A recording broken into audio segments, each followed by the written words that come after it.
Hello, my friend. The real reason you don't fit in is because your subconscious understands that you would have to lower your standards in order to do so.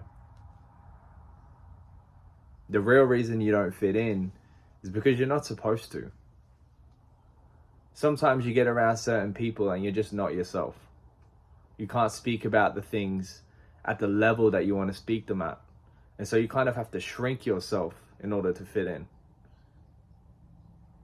And the more advanced you get, the more rabbit holes you go down in terms of knowledge. Maybe you just become a bigger nerd at the things that you like and you love. The harder it gets for you to tone that interest down around people who don't get it. And that's the thing, not everybody is going to get it. And it would be silly for us to expect other people to get it the way that we do. You know, we've put that time in, we've put that effort in. But it's just the truth. You're not going to be able to speak at the level you want to around the wrong people. And so it's so important that when you are in the growth season, when you're in the lonely chapter, when you are in the chapter where you're building, that rather than looking side to side, you start looking up. Start looking for the stories of your heroes, the chapters of their stories that mirror yours. Because chances are, if you're reading biographies, you're listening to interviews, you're really seeking that information and that evidence that their chapter is similar to yours, you will find it. And it's really a common theme amongst biographies. It's like this idea that a lot of your heroes probably had to go through the lonely chapter. And the thing about movies is that that lonely chapter is usually like 20 minutes, 30 minutes. But in real life, it's 5, 10 years, sometimes 20 years, 30 years. But it's an extended period of time that the main character has to go through as character growth. So not everybody's going to get it. And if they did, they wouldn't be you. So people don't owe us their attention. They don't owe us their respect. They don't owe us their energy or their care. And that's the thing. When you start putting yourself out there, there's this thing I heard recently, which was you think that people don't judge, people have time, and people care. But if you flip it, the truth is it's actually people do judge, and they judge quickly. I mean, look at audience retention rates. Look at the way we're scrolling. Look at the way we engage with social media, right? So people do judge, they don't have time, and they don't care. And so when you're putting yourself out there, that's what you are interacting with. That's the awareness you need to bring when you are creating, when you're running a business. But I think it's the most noble pursuit you can do. How can I create value for others? How can I become who I'm supposed to be?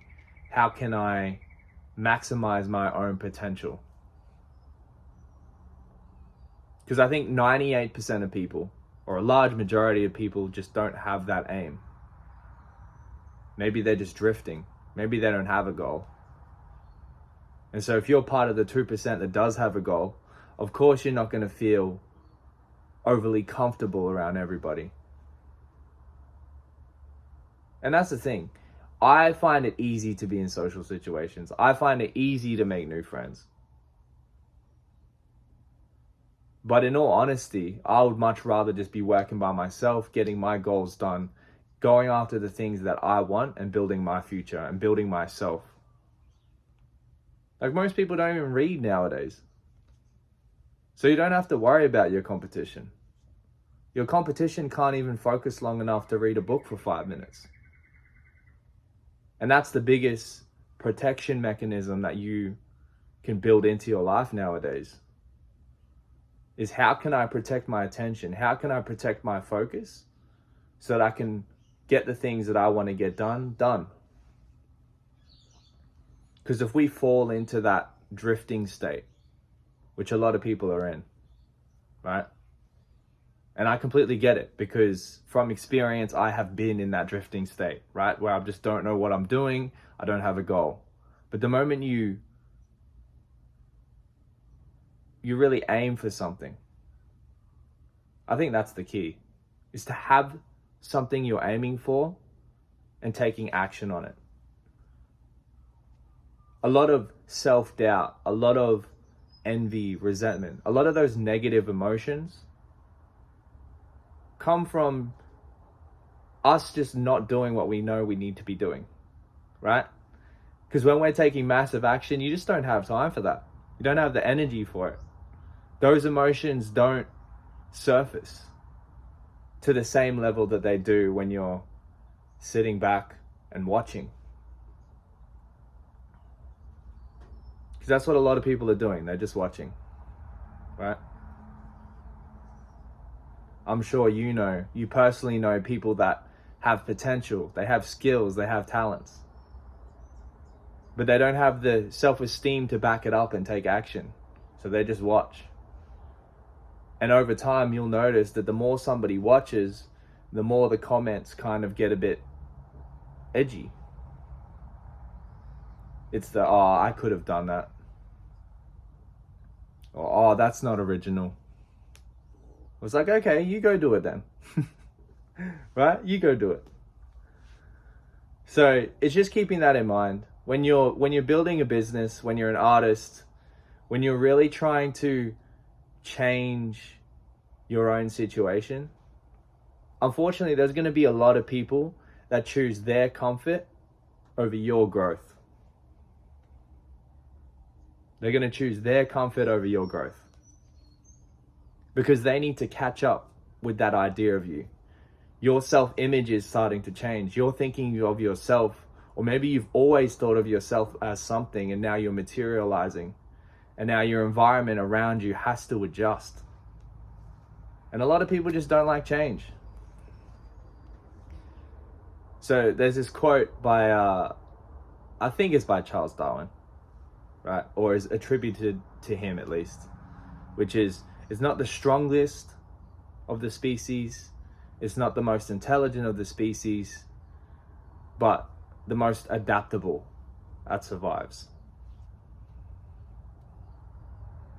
And so being cynical just doesn't help. Cynic originates from the word dog, and dogs bark at what they don't understand. And so if we can become curious, if we can ask ourselves, okay, what is it that I don't know? And really build on that and take action on our goals on a daily basis, it's almost impossible to lose. Because every day you're getting up and you're getting better. And not everybody is doing that. Not everybody has a goal. And not everybody is taking action towards that goal.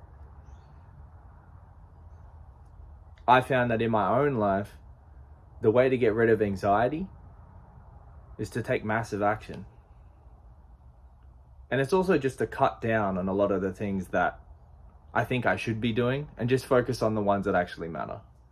Sitting with myself, in silence, breathing, focus on my breath, coming back to the present moment. I've found that to be a major help for me personally. And so I don't think it's right that we expect support from people that don't support themselves. And that's something like I battled with, especially early on. It's like, man, why aren't people supporting me? Why aren't people sharing my music all the time? Why aren't people buying from my business? It's like, they don't owe me that. They don't even owe me their attention. You right now, if you've made it to this point in the video, like, you didn't have to do that, right? But I'm super grateful. I'm super grateful because I feel like when I make these talking videos, like, I'm just speaking one-on-one. That's how I look at it. That's how I view it.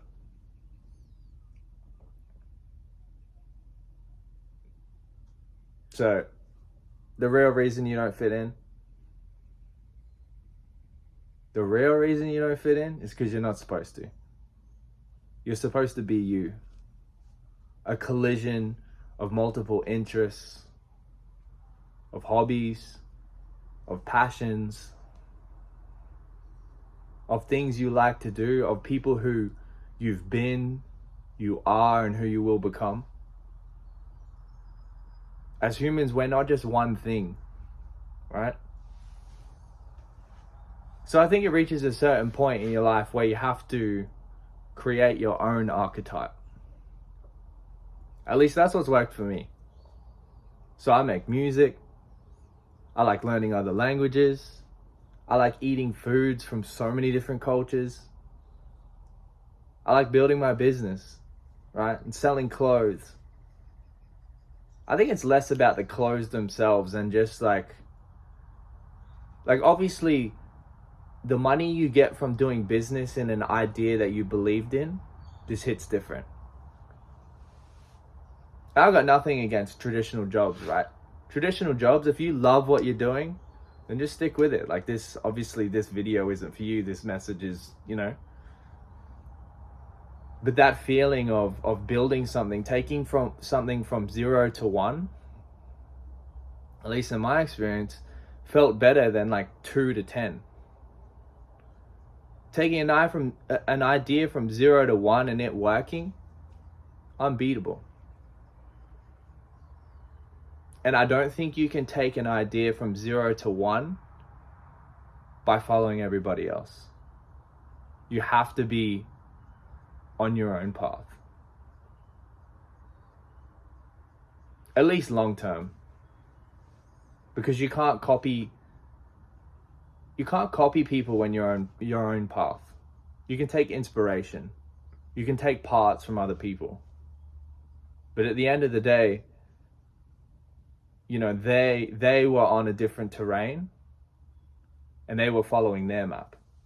And so it's kind of up to you to kind of compare everybody else's map with your own, with the changing times, with the changing environment.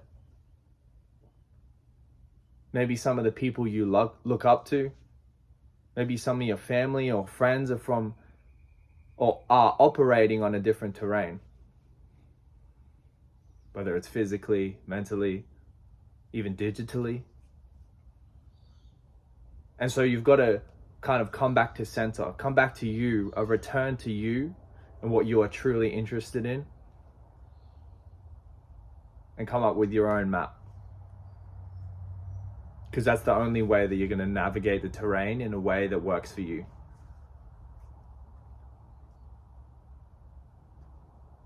So yeah, the real reason you don't fit in,